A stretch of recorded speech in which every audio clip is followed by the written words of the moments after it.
It's okay to change your name. People actually do it all the time. Your name may come to you spontaneously or by chance. It may even just start as a nickname at first.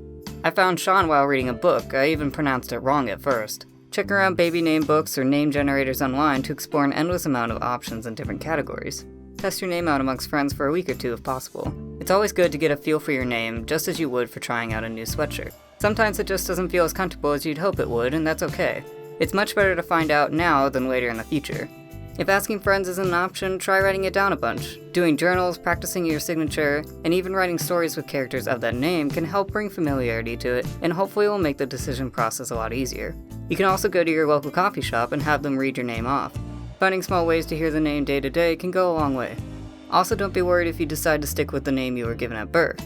Whatever works best for you, it's your name after all.